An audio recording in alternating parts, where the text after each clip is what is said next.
Hi, my name is Damien, and you may recognize me from a recent book signing event in Calgary. Not that I've written anything, mind you, I'm just a big fan of Jodi Picoult. Damien, enjoy your BFF, Jodi. I have written a few things, mostly essays and reports, but I've also written a few short stories, and I've even written a few plays that have been performed. But no, I've yet to be professionally published. I've been given to understand that if you want to be a writer, you've got to write at least a little something every single day. I guess I'm just not good with commitment, though, because I can't tell you how many New Year's resolutions I've made where I said I was going to write in a journal every day, and then by the end of January, I stopped writing. I don't know, I guess I just don't have anything that interesting to say to myself. So I recently bought one of those question-a-day journals, the ones that take away the problem of original creativity by asking you specific questions. I do have to admit I am enjoying it, though. And one of the questions it asked recently in regards to travel was, do you prefer to plan everything, or do you prefer to fly by the seat of your pants? I thought about it for a while, and I eventually wrote, why does it have to be one or the other? I've traveled enough to know that if you plan everything, the trip becomes more of a job than a joy, more of a burden than a blessing, more a vocation than a vacation. I've traveled enough to also know that if you don't plan anything, you can miss out on a lot of great stuff. Before I go somewhere on a trip, I like to do a little research first to find some interesting or unusual things to do. Then I make up my own little calendar and break each day up into 3 sections: morning, afternoon, and night.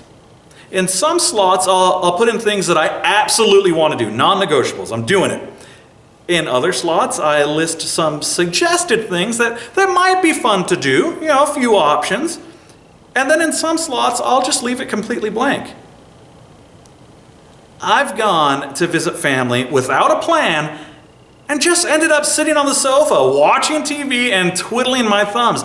I could have done that at home for free. I didn't need to spend thousands of dollars and travel thousands of miles to do that. So I plan a bit, but I do leave some room for flexibility and spontaneity. Recently, I was talking with a friend of mine who said that he's the kind of person who likes to think long-term and likes to plan ahead, but that he'd like to be the kind of person who didn't plan ahead so much. He wants to be more the kind of person who lives in the moment, or as he had said, the kind of person who lives each day as though it were his last. And my response to him was the same as my response to my journal entry. Why does it have to be one or the other? How's the saying go? Live each day as though it were your last, but plan as if you'll live forever. Something like that, right? In Matthew 6:34, Jesus says, "Do not worry about tomorrow, for tomorrow will worry about itself. Each day has enough trouble of its own."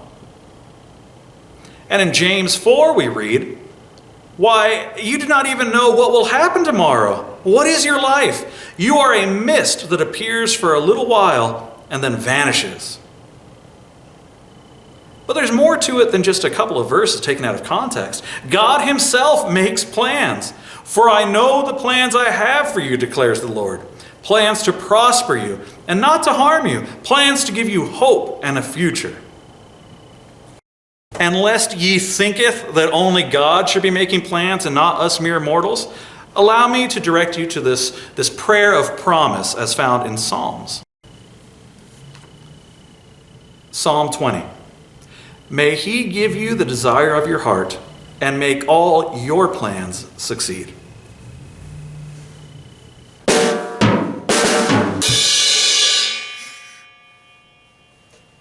Live each day as though it were your last, but plan as if you'll live forever. As believers, that's our hope. I should take up drumming.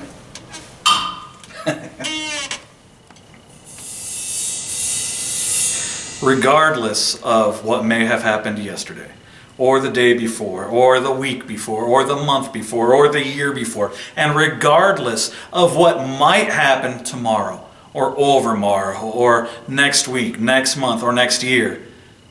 Today, right now, is all any of us really have.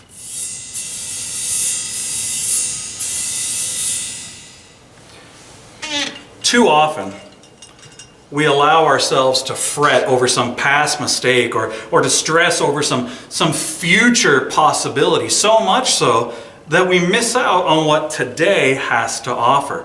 And I'll admit, I'm guilty of this myself. All too often, I allow the stresses and the worries of another time to rob me of the joy and happiness of today. And I justify this robbery by dreaming that everything will be all right in that great and glorious someday and that elusive tomorrow. But like C.C. Winan said, who promised tomorrow? And don't even get me started on that Cats in the Cradle song. It's so sad. And the cat's in the cradle and the silver spoon, little boy blue and the man in the moon. When you coming home, son, I don't know when, but we'll get together then.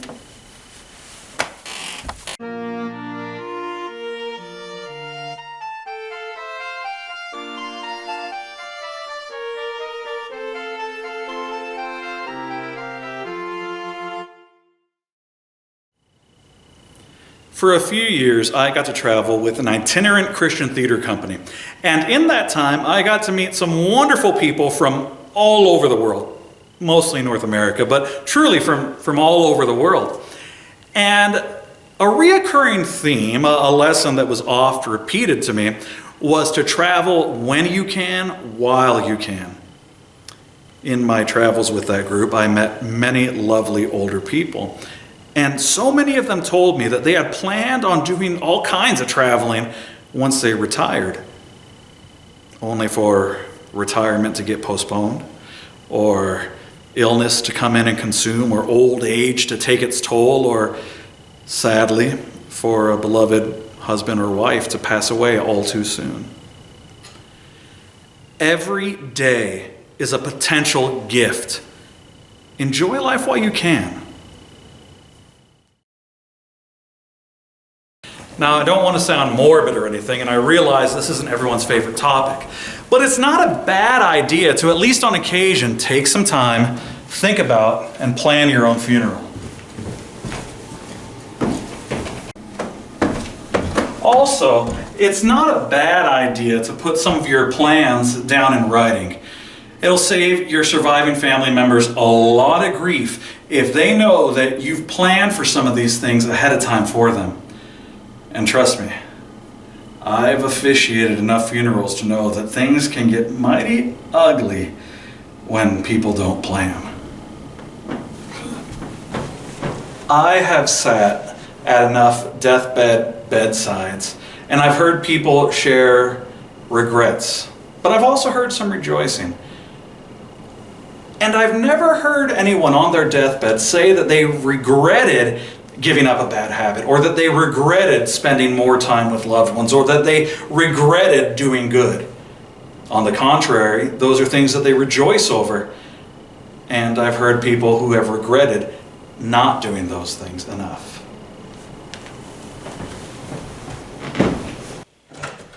Imagine that you get to be an observer at your own funeral.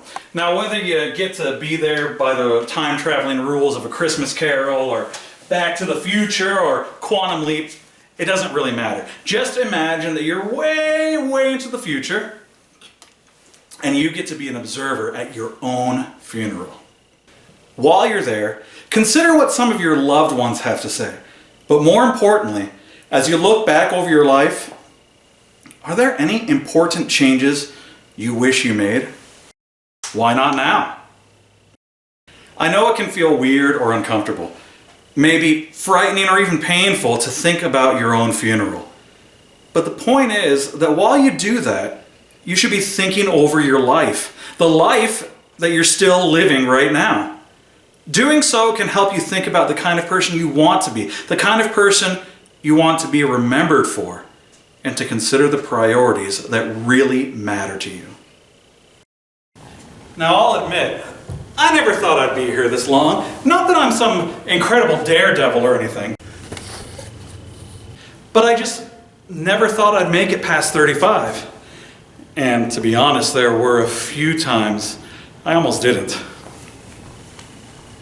Every day is a gift, but tomorrow is promised to no one.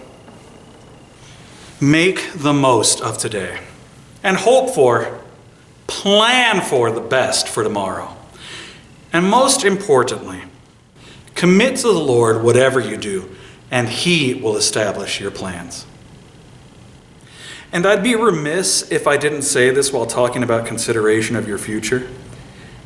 If you don't have a relationship with the Lord, or a weak relationship, or even a backslidden one, get to know Him a little better today. Now, sadly, other people might have tainted your view, but we're not talking about other people's futures. We're talking about your future, about your eternity. I promise God loves you and has only the best plans at heart for all of your todays and all of your tomorrows. Thank you so much for joining me today and hearing what I had to say. I hope that maybe I blessed you and perhaps even gave you something to think about. If by chance you have any questions or perhaps a suggestion for something you'd like to hear me teach about, by all means go down there in the comment section and leave a suggestion. And who knows, maybe I'll read it, maybe I'll even do it. But until next time, thank you for joining, and of course, God bless.